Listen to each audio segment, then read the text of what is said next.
it's funny because like we both have like back pain over the last couple of days. Yeah, mine was simply by just on my way to water aerobics class. On your way to a water aerobics class. Literally, I was literally coming out the door and I dropped my lip gloss by my desk and I just kind of leaned over to grab it and I was like, oh, and I couldn't move. Tell me you're over 40 without telling me you're over 40. The word on the street is word on the street. After water aerobics, you go hang out in the hot tub and then you go to the same instructor teaches the dance class. And so tomorrow it's line dancing. So I'm like done and done. I mean, the sad truth is most parents use church and youth groups to do the work for them. They're hoping their kids are being discipled by the church rather than the parents taking on that responsibility. Yeah. Even whenever they're pushing themselves away, what I feel like they need is more intimate, raw communication. And it takes boldness of parents to get uncomfortable to have those conversations with their kids. It's not easy. I mean, especially growing up not really having those. It's like, but you can break the cycle.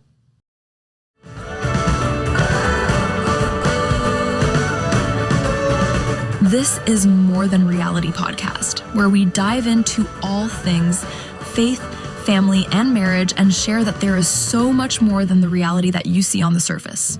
Welcome to More Than Reality with Adam and Danielle Busby.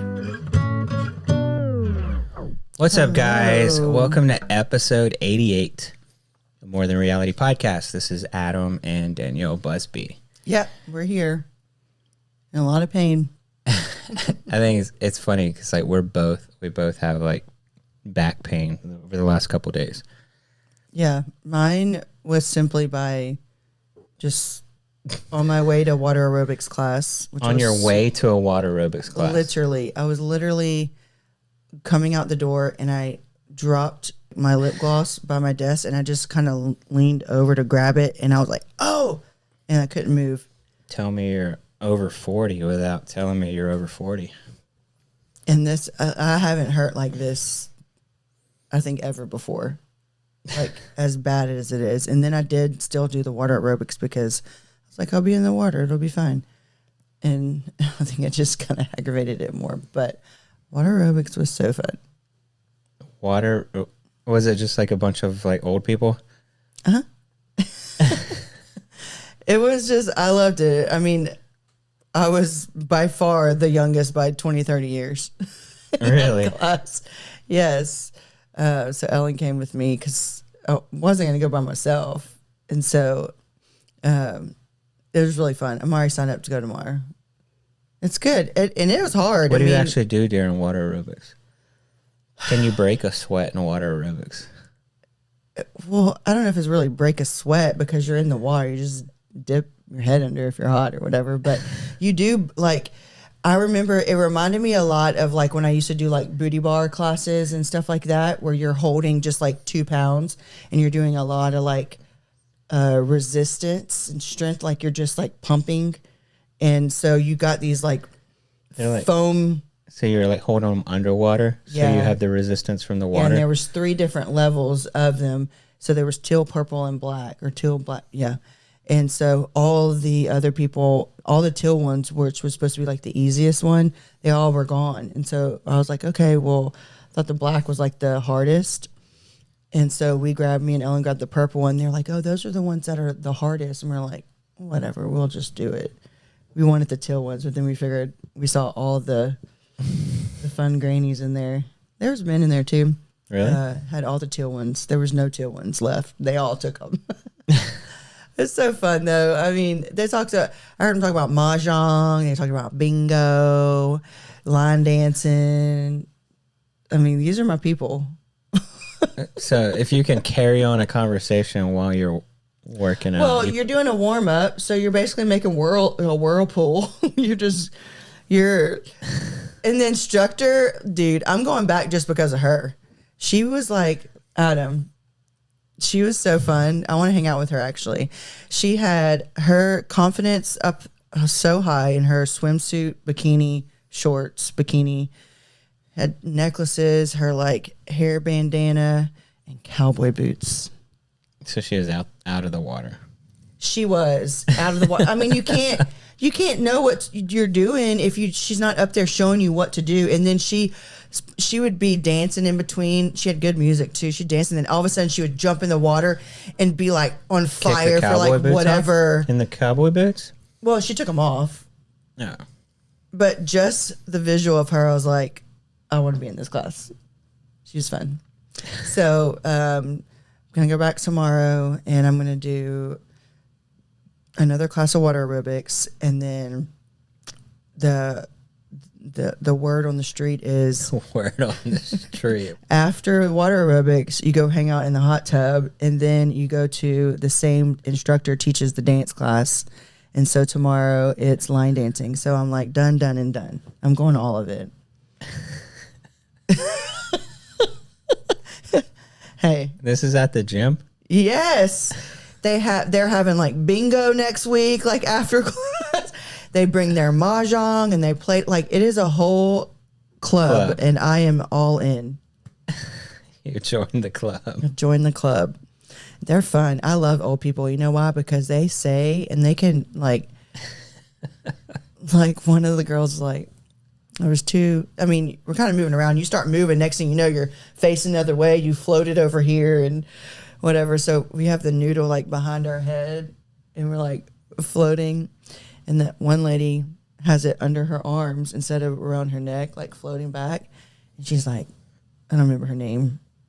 Mary, you're supposed to put it around your neck. She goes, Mary said, I know. I don't want it right there. I'm like, this is so fun. And you know what's funny is because people just do what they want. I go to the gym and I'm like, I go to the gym and like, I don't want to talk to nobody. I don't want to see nobody. I just want to go in the corner and like do what I want to do. But in this class, I'm like, I want to hang out with all y'all. That's funny. Yeah, because whenever I go to the gym, I usually go early in the morning because there's less people there and less. Yeah, but you'll stay at the gym for 4 hours just talking to people, and I'm like, but I don't want to do usually that. Not if I go in the morning, but it's like if I'm off schedule or whatever, and I try to go like either on my lunch break or just a little bit later, mid morning.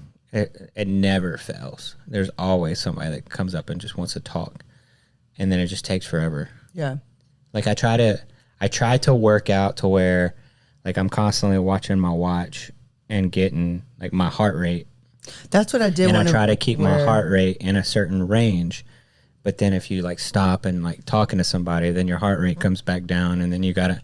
And I try to keep my heart rate in this range through my workout. I'm gonna wear my watch tomorrow because I want to see if you're doing anything. No, I'll just be curious to see what. Clearly, you ain't doing a whole lot. If they're like, "Oh, we're gonna go hang out in the hot tub, and then we got a line dancing class after this." Well, maybe them. Hey, I was doing like you could feel. I didn't feel so much like in my legs and lower body because my back was hurting. So I did a lot more of like where I could just like stand and do like the upper body stuff like underwater, which that stuff it is hard.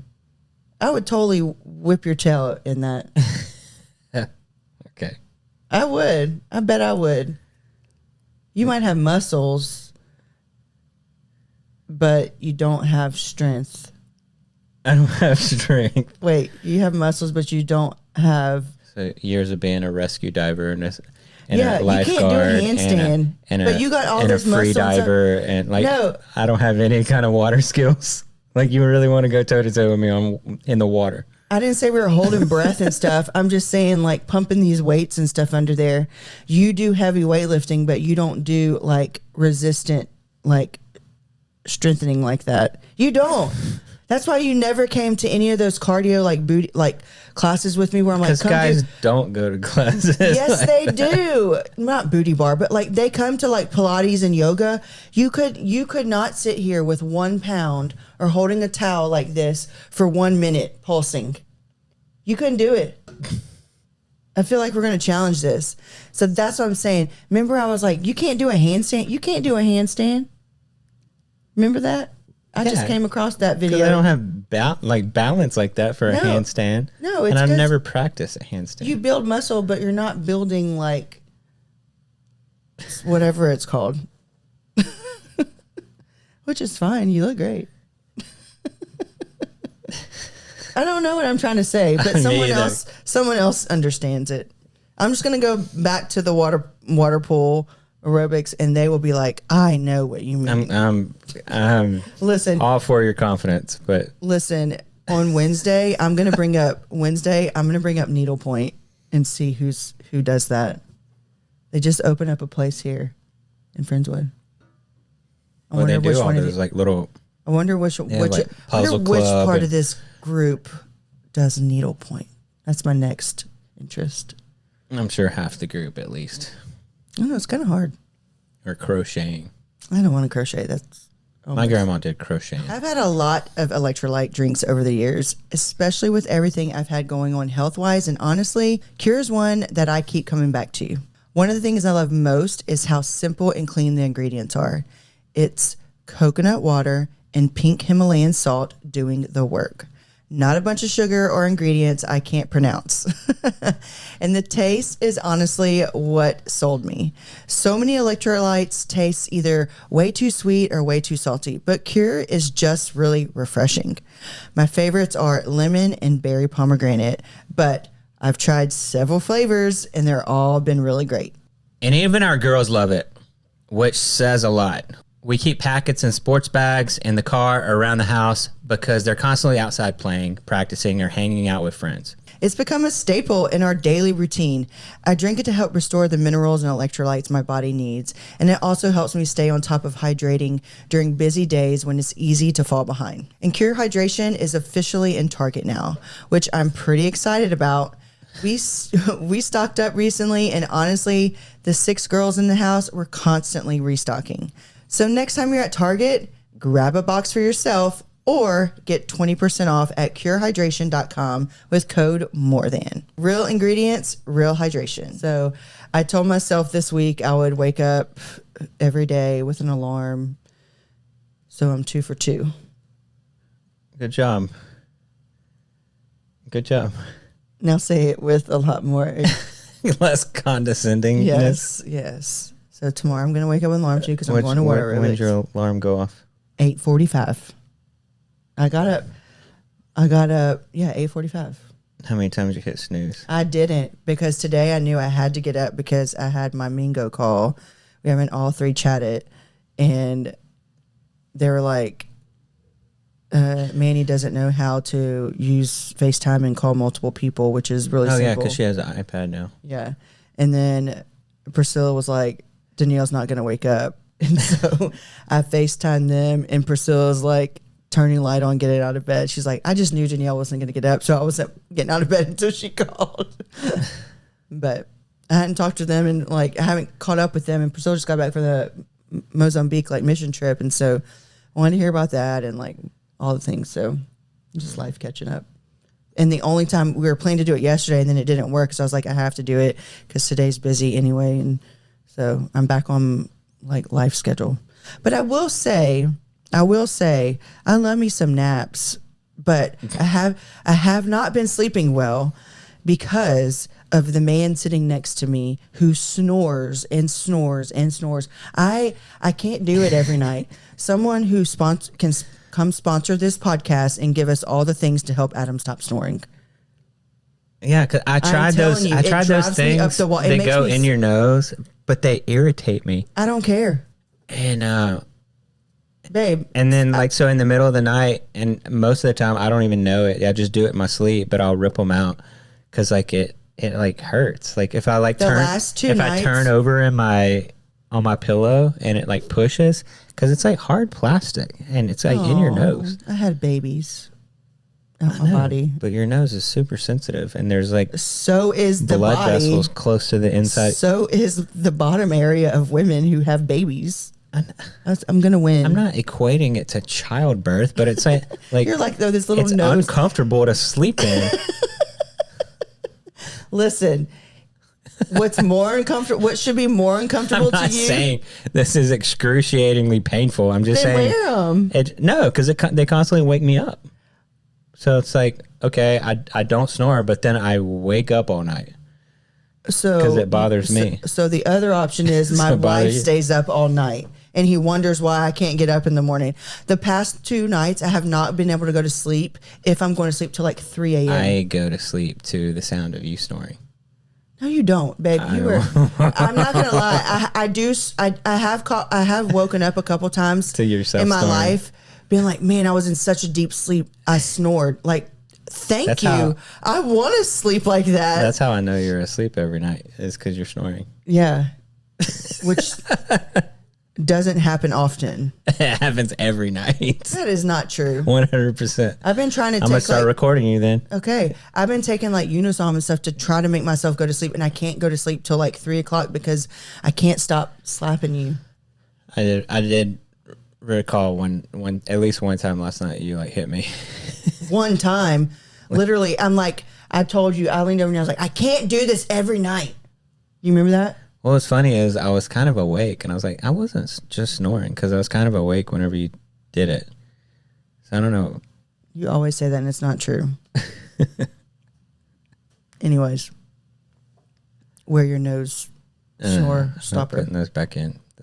Those are uncomfortable. I'm going to put it in your nose while you're asleep. You can't. It would wake me up. What about the one that's like the magnet? How does that work? You got to shove a magnet in your nose? Actually, I don't know. It says it's supposed to like, I've just seen a commercial and it like puts on it. I have like, a phobia of that, because whenever I was in kindergarten, I was 5 years old. You shoved a magnet up your nose? I was telling Riley that the other day. We were waiting in line at Sonic. I don't know how it came up. Something about a lima bean or some kind of bean. And whenever I was 5 years old in kindergarten, I shoved a lima bean up my nose. Why? And nope, I'm a 5-year-old boy. You just do stupid stuff. And I couldn't get it out. And so they had to bring me to the principal's office. And it took forever to get it out. So now I don't like putting anything in my nose. It's weird. I vividly remember that. I wonder what made you think, I wonder if this fits in my nose. And it's crazy. Like, I'm almost 45 years old. And I remember that from 40 years ago, just putting a lima bean in my nose because it was a traumatic experience. As I've gotten older, I've realized that feeling tired, lacking motivation, or just not recovering the way that you used to isn't always just getting older. That's one reason I've been paying a lot more attention to what's actually going on inside of my body instead of just questioning. What surprised me is how much of men's health happens behind the scenes. Most guys only think about testosterone, but there's a lot more to the story. Things like SHBG, prolactin, and other hormone markers that can affect how you feel, perform, and recover every day. That's why I use Function. Function provides 160 plus lab tests a year, so I can actually see what's going on under the hood instead of making assumptions. There's real strength in knowing where you stand and having insights you can actually use. I use this, and so should you. Check your health the way that I do. Function provides 160 plus lab tests for just $1 a day and member pricing on MRI and CT scans. Join at functionhealth.com/morethan or use gift code morethan25 for a $25 credit towards your membership. So this week we had Blayke was gone all week at her summer camp or church summer camp, and Danielle just picked her up. Yeah. Like right at lunchtime before we started filming this. Yeah. So we just got Blayke home. It is like the hardest thing. Like, you know, you just feel so much better as like a parent, a mom, speak on the mom side, because that's who I am and what I know. But, you know, when you know what your kids are doing or like where they're at, like, and you can check in and like all these things. But like when they go to summer camp, I love the fact that they're not allowed to have their phones there. You know, and so it's always that first night where you're like, okay, let me just tell her I love her and like good night or whatever. And you're like, can't. And then it's like you feel that. You feel like, I know. There's like weird. Like, quite a few times over the week. Why am I being punished? Yeah. You feel like you're being punished because you can't talk to your child. But it's so good for them. And yeah, quite a few times over the week. Like I went to like text Blayke or I'm like, oh crap, like, she doesn't have her phone. I can't text her. And the first thing, literally. And it was weird because she was gone during Father's Day, and that felt really weird. Yeah. To like celebrate Father's Day, and then she's not here, and all the girls are giving me cards and stuff. I'm like, this doesn't feel right because Blayke's not here. I know, it felt weird. Yeah. But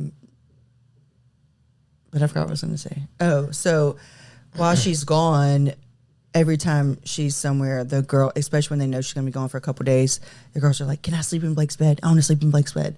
And so that's been like the chain every night, like two people in her bed. And it's usually always a fight. It's always a fight. And so I'll tell them, I'm like, y'all can't let Blayke know. She don't want y'all in here messing with all her stuff. And Blayke wasn't home a minute. I picked Blayke up. She's like, can we Ava. have some canes? We went and got canes, got home, and Olivia was like, That was Olivia. we slept in your bed every night. Blayke just rolls her eyes. I was like, they missed you so much. Like, they just kept crying over who's going to sleep in Blayke's bed because they missed their big sister. She's like, oh, yeah. Yeah, it's because Blayke has a TV in her room. And the piano's in there. And yeah, so they just love, but our bed is really comfortable. Because over the summer, it's like a thing in our house during the summer and kind of on weekends too, like Friday night, Saturday night. A lot of people can relate to this. They will sleep in the playroom and they just have like a big sleepover, like slumber party. Yeah, they haven't been in their beds since school. Yeah, in the playroom. And so they just go to sleep watching a movie or something. Like movie every night. It's like popcorn movie almost every night. Yeah. It's like a sleepover every night. Yeah. And so they fight over Blayke's room because Blayke has a TV in her room. And so they And I'm just like, the fall TV asleep in TV. Yeah, And, I'm I mean, like, they can TV's just fall so asleep in a bed. small too. It's not like her.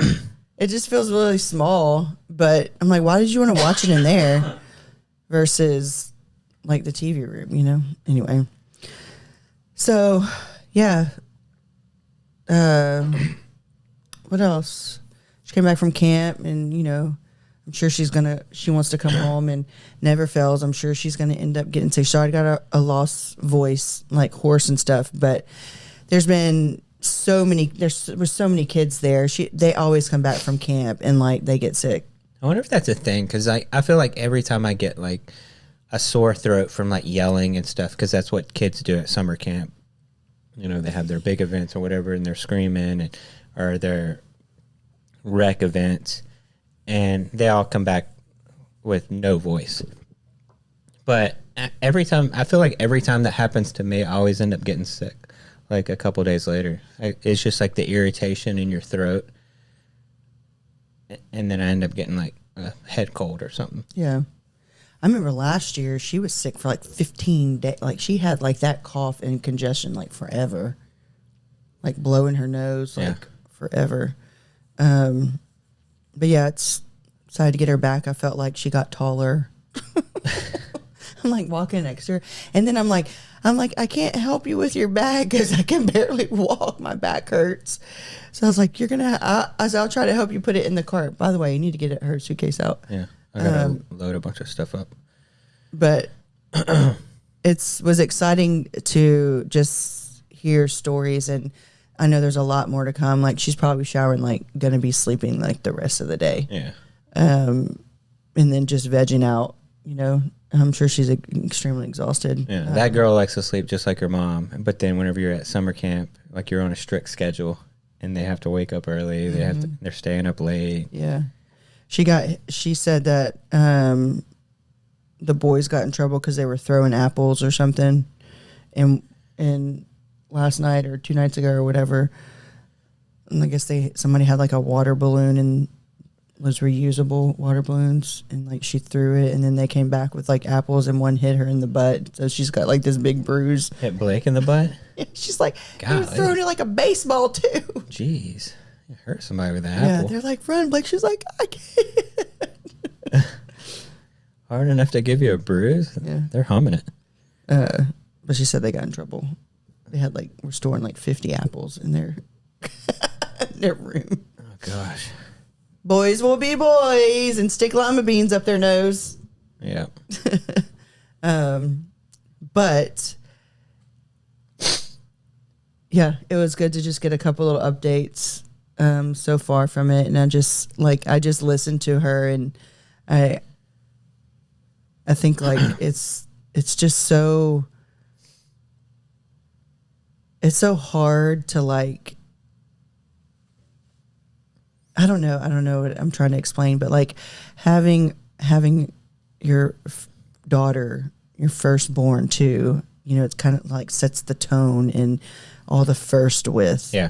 Like she coming and telling me these things, and I'm, you know, asking her questions, and she's telling me stories and all this stuff, and I'm like giving her some feedback, and I said, you know, did you like this camp? How was it compared to last year? Blah blah blah.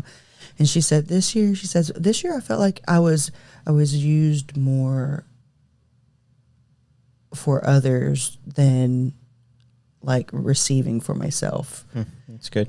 And so we were talking about like, and I was like, okay, so like discipling and like leading and like that kind of stuff. So I don't know. And I just feel so proud to like have those conversations and like know that like at least one of them is abiding and following and listening, she does have it. and guiding, and like she loves to learn and have knowledge of something. Yeah. And so, you know, just hearing her talk about others at camp or experience or watching, she says, I think I was just more excited seeing these people grow and ask questions. And I was just like, what a big like thing. You know, I'm just thinking like, man, I was in my 30s, like when I felt like I could be used as that, you know? Yeah. Or discipled like that. And so I don't know. I'm just like extremely proud of her. And I just feel like she's such an amazing, like beautiful little girl, young little woman girl. Yeah. And the level of just But the level of maturity she carries. And you know, there's things that she desires and like wants that as a mom and also a girl who's gone through different levels of friendships and gone through high school and middle, like all these things that, you know, you have more like wisdom or could see outside of what something big might seem now. I love the fact that I can have these conversations with her, one, because that's, yeah. And now it's like I'm not having a conversation to like having to constantly like explain tell yourself her or and explain. It's like she understands and like she's experiencing it and using these things and that she's learning. And so I feel like I'm just like talking to like another like headspace like of a friend my age, you know, like I feel like God has definitely blessed Blayke with like wisdom and discernment. Yeah. And to be able to understand that and comprehend that into like, you know, decisions and stuff that were hard decisions that we've made, for her to like process and understand it and see it from our point of view and like see it as like a blessing and not just, you know, as a selfish teenager that's like only thinks about themselves and, you know, only cares about like this specific, they like hyperfixate on one thing that they want. She's able to like wrestle with that and understand why. Yeah.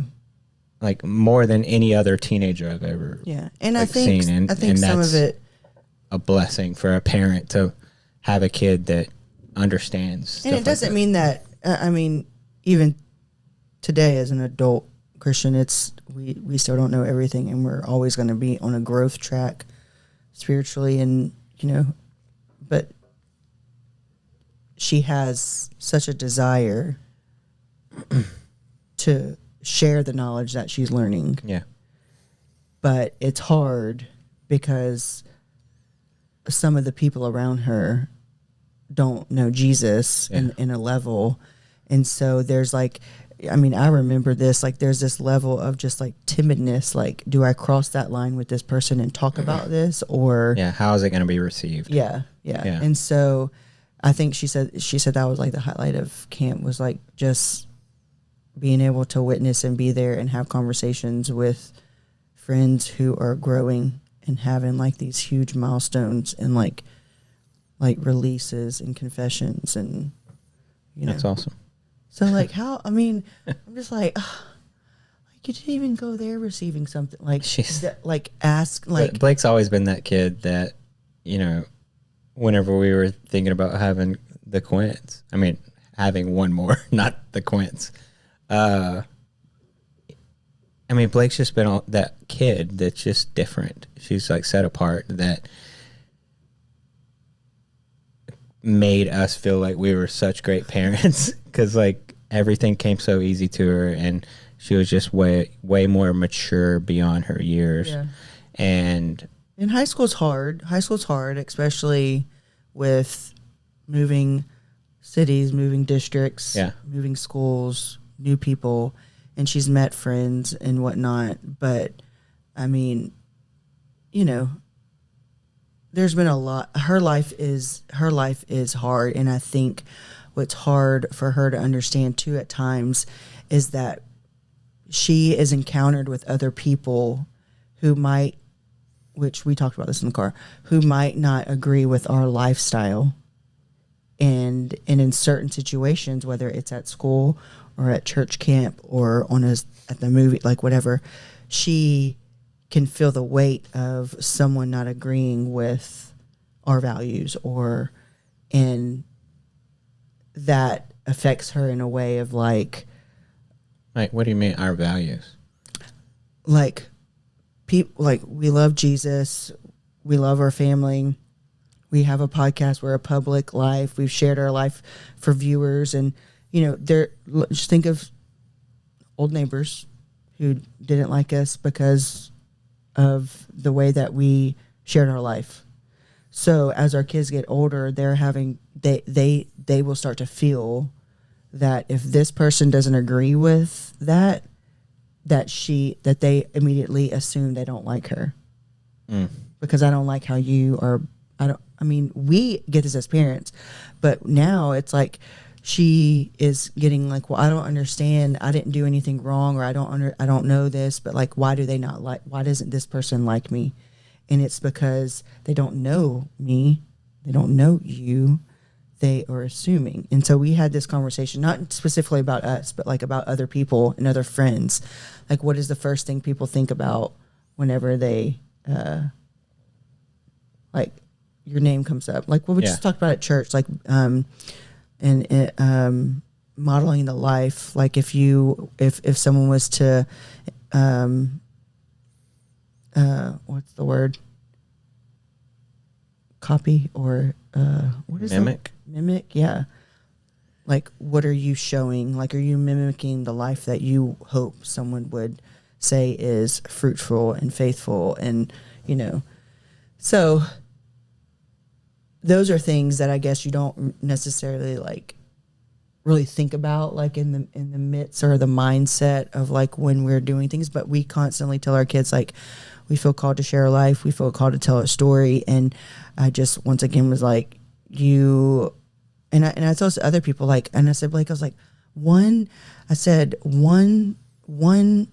story can change the life.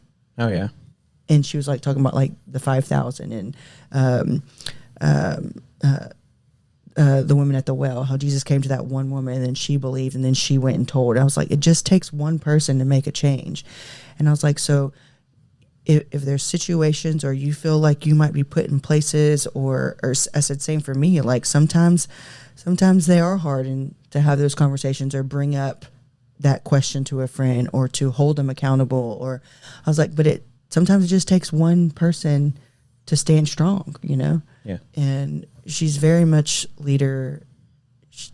Well, because teenagers, it's very much so like they don't want to do anything that's going to negatively affect their social life around other people. But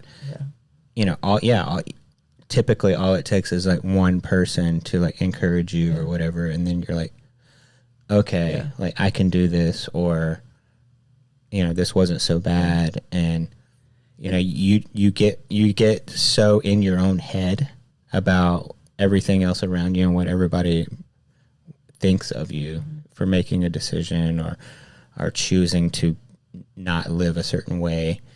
And sometimes it's just the encouragement from one person is like all it takes.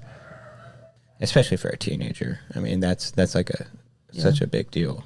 And something that's so hard, I feel like, as our kids get older, they become, you raise them to hopefully learn how to, one, deal with emotions, handle emotions, have emotions, and express emotions.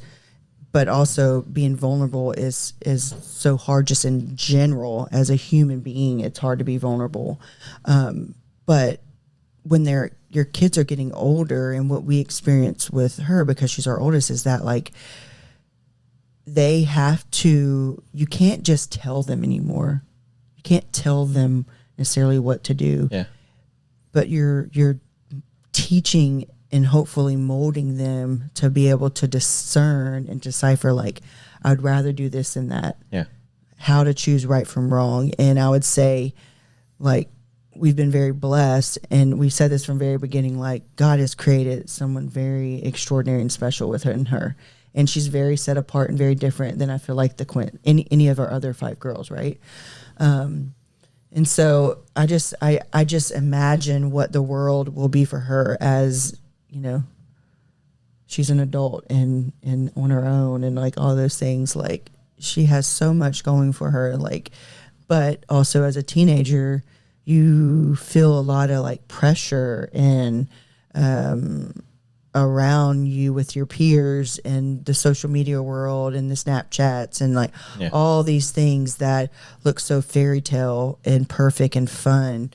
And it's just, that's not the real reality of it. A lot of those kids are hurting and suffering and scared or fear, or, and that's what we used to be youth leaders of the kids her age right now. Yeah. And so she's telling me these things, and I just keep thinking, and I told her, I was like, there's things that I pray about and I want to do, like, for you and like these friends and like togetherness. Is like, but I can't do it because, like, it can't be a parent forcing it. It can't be a parent, yeah. And I was like, you've got to have the initiative, and you got to have the drive to, want more for yourself and want more for your friends and want to encourage your friends. But it's hard to do. It's hard to stick your neck out as a teenager. Yeah. So I don't know, just, it's definitely a learning curve as a mom with the first daughter, doing all the first, experiencing the first. Yeah. But the challenge of it is, I have to tell myself, like, I think I posted about this yesterday. It was like, your past does not define you, and you cannot live in the past. You can only make decisions and changes going forward. Yeah. So though my life, I did not grow up with this type of relationship with my mom or these type of communications or how to deal with this, that was a big part of my life, but it's not who I have to be with my own daughters. Yeah. Right? I mean, you can't use your past as like a crutch or as an excuse. Yeah. You got to like turn the page, break the cycle. And so, I think it gets easier and easier the more you have the conversations. And so, we share this a lot about, like, take any simple moments and make them intentional with your children, especially in a car. And half the time it works, and half the time they're like, oh, I don't want to talk right now. Yeah. Or they want to take a nap or like whatever. But like, you gotta get in their faces and have conversations with them, and you gotta encourage them, and you gotta make sure that you say the words "I love you" and you hug them and you look at their eyes, and and I mean, it's not coming from that. It's hard to break that cycle, and so, but it's so rewarding when it clicks. It's so rewarding to me as a mom, and just thinking back to family camp, the conversation I had with her, to like even just today, it's just like, it's such a beautiful relationship, like, and I want more of that. I want it to grow stronger and better and deeper, but just to know like where it is, just as of right now, this moment, you almost like kind of think, what would life have been like if my life was something of this level, like how would it be different?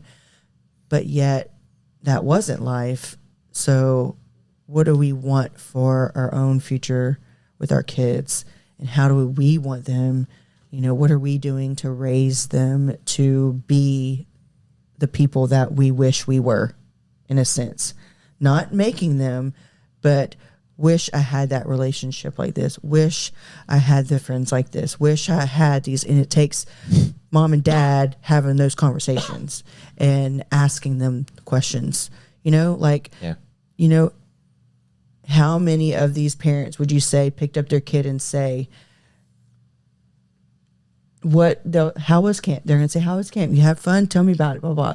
But are any of them saying, did God reveal anything to you while you were there? Did you have any breakthrough in spiritual growth, or like those real defining questions that are life-changing, So yeah, I mean, those are the things, like you just got to put your foot out and say, like, I'm going to be the steward of this. I'm going to teach you. I'm going to tell you, like, it's okay to talk about these things, I mean, the sad truth is most parents use church and youth groups and stuff like that to do that work for the work for them. Yeah.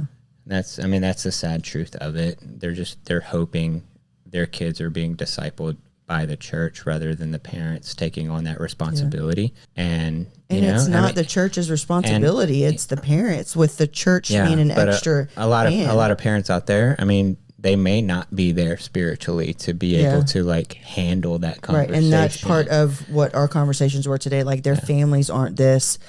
So how do you help some that are wanting to know Jesus more, but their families have nothing to do with church in general, you know?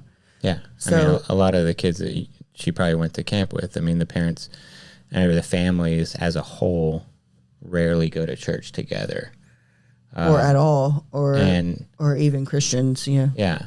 And so it's great that they allowed their kid to go to camp, to have those kind of experienses. And it's probably not what they're thinking would happen. Yeah. They're thinking, it's a vacation for them. It's a social. They'll have fun. I'm kid free this week or whatever. Summer camp for a kid is, could be a life-changing experience. Mm-hmm. And, when I grew up, I went to like some Baptist church camps with friends, and I was Catholic, and it was a completely different world for me, and it was intimidating and scary, but those changed those are defining moments in my walk where I heard things that I've never heard before that were reiterated when I read the Bible, and the stories like over and over. So it's like it might not be life-changing for them the first time, but I know that the Holy Spirit works and moves amongst those events, and that's super impactful for these teens. And that's why it's great and that's why it's so good too. These summer camps to not allow cell phones there, to not allow those outside distractions, and let the kids completely separate from that, to be able to really like think internally and think, spiritually, and think without having to worry about, all the what ifs out there in the world, or who would think this or whatever, because they're completely disconnected for a week. And that's great, to be completely disconnected for a week where you can focus on yourself and really like start to process internally of, what really matters out, in your heart. And so it's great. Summer camp for a youth is invaluable. Listen, I don't want to go back to summer camp, and family camp once a year would be great enough for my body, but it does make me miss the level of rawness and brokenness that a lot of these teens have, because it reminds me of when we were youth leaders of this age, and what you might think is the perfect family, how much brokenness is in there, and how much these kids, how much, teens are struggling. Yeah, it was very eye-opening, being in senior high ministry. Yeah. And, from the outside, you see some of these kids that are very, well-to-do families, that you think from the outside looking in have it all together. And those are usually the kids that are like leaning on you the most because there's so much brokenness in the home and just so much disconnectedness with families and stuff. And but from the outside, you know, in the community and stuff like that, they look like the perfect family.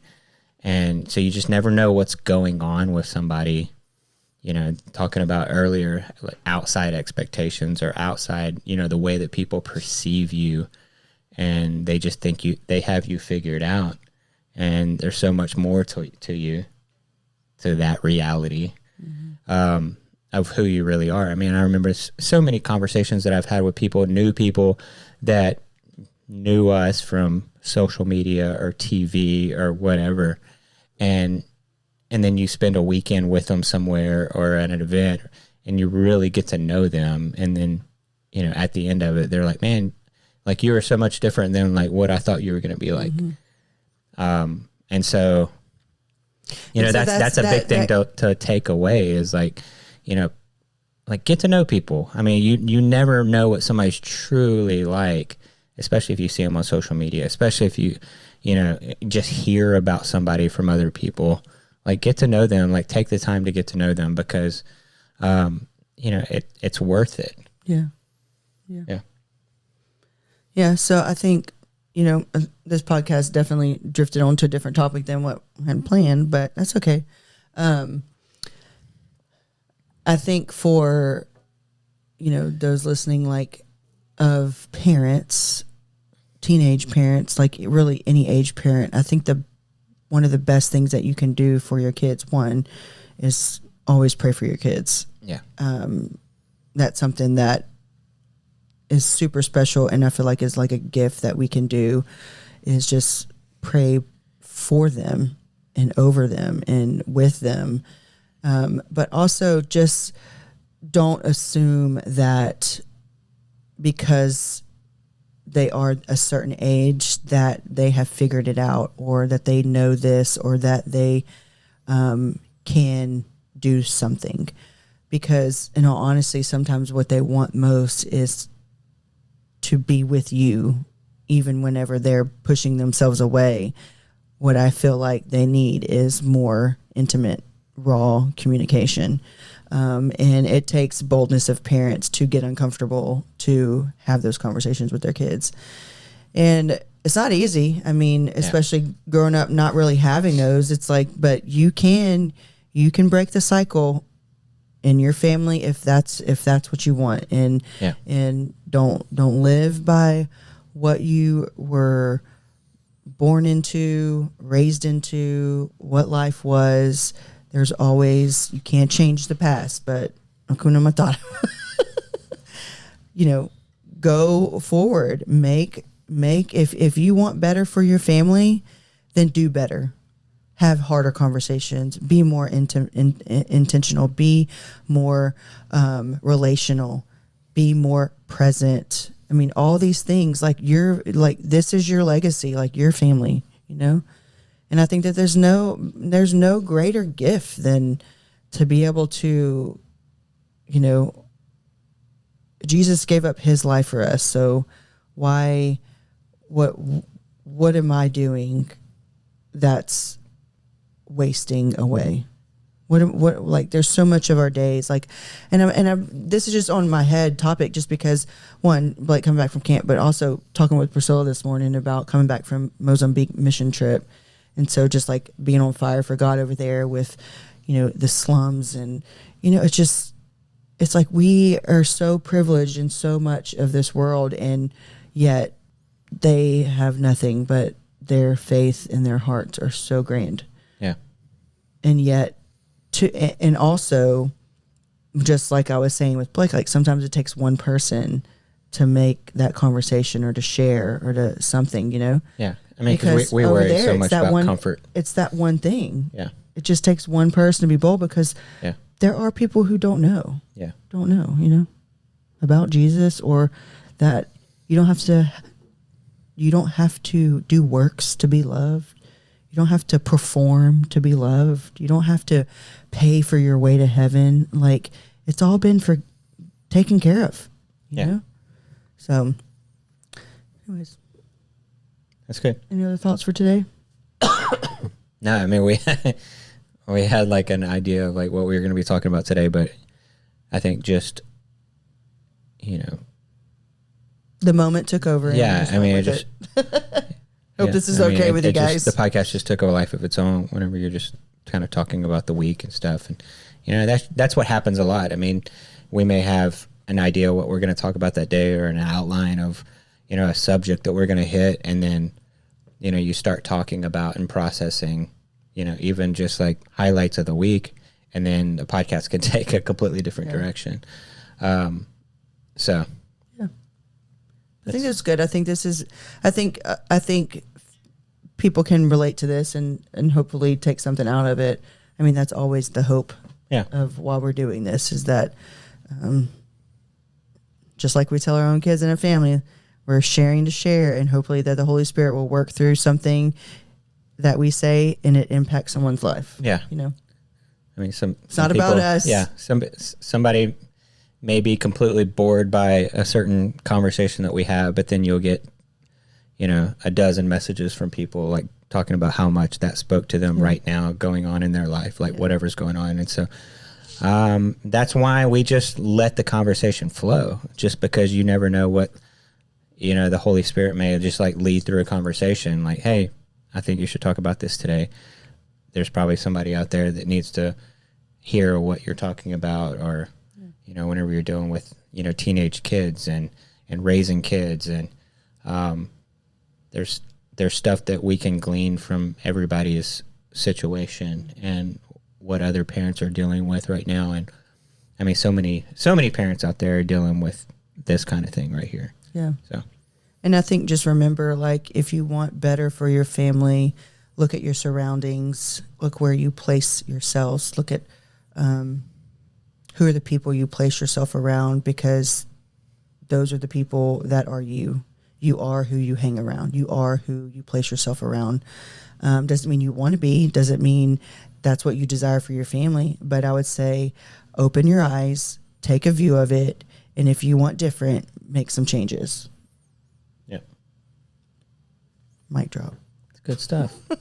All right, guys. All right. Love you guys. Yeah, thanks for tuning in to episode 88, More Than Reality podcast.